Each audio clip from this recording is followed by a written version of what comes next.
Welcome to Real Estate for Beginners. I'm Gershon Levy.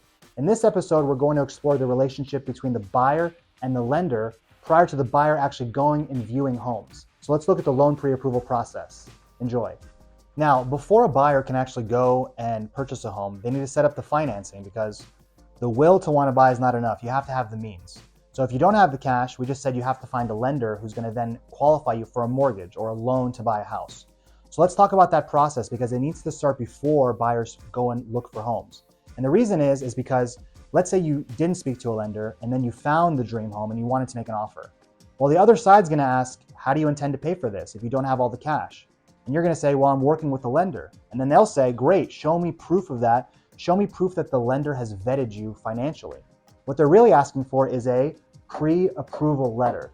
That's a letter that the lender is going to submit to you after they've checked out things like your job, income, credit history, down payment, and they feel good about the amount of money that you can afford every month along with the total loan amount that you could actually spend. But how do we get there, right? And what else do we have to do and look at before? So let's get started. So when you first go to a lender, they're going to do what's called a pre-qual or a pre-qualification. That's step one.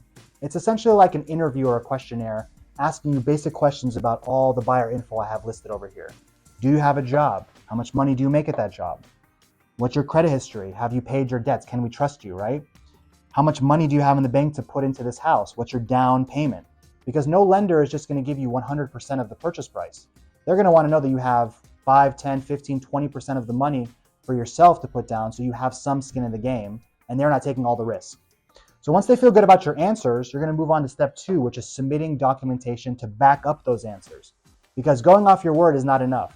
Some lenders will do what's called a pre-qual letter just to get started to show that, hey, you've spoken to a lender, but we haven't really vetted it. But no sellers are going to take that as, okay, let's move forward with your offer, right? They're going to want this pre-approval letter. So once you're past the pre-qual and now you're submitting the docs, now they're going to double check everything that you're saying and figure out what you can actually afford based on that info. So let's go to number 3. So now they have all your docs. They know how much you make. They know what's in the bank. So what they're trying to figure out is what you can afford as a monthly payment for the mortgage, right? Because that's the most important number right there is, can this person afford $2,500 a month and not hurt their other way of life or their other debts that they're paying off? Can they afford $3,000 a month, right? Once they figure that out, how much you can actually afford, they're also going to look at the interest rates currently for mortgages. Now, interest rates, the easiest definition to understand what an interest rate is, it's the cost of borrowing money. So you can have a loan at a 3% rate, or you can have a loan at, let's say, a 5% rate, depending on what the current market for rates is at. And the higher the interest rate, the higher your monthly payment will be. That's why everyone's freaking out now that the federal government is raising interest rates because mortgage payments are so much higher than they used to be. So they'll look at your payment, the amount that you can afford. They'll look at the rate that they can get for a mortgage. And then they're going to figure out based on that what the total loan amount is that you can afford to spend, right? Can you afford a $500,000 house? Can you afford a $600,000 house? Once they figure that out, along with the program that you're going to be in, they're going to submit to you the pre-approval letter. That is the golden ticket to now go and actually make offers because then the sellers and the listing agents will take you seriously since you've been vetted by the lender.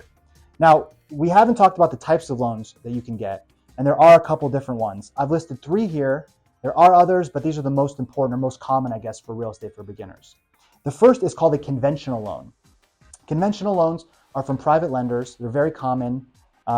They're for people that have good credit and good income, higher credit and higher income than most.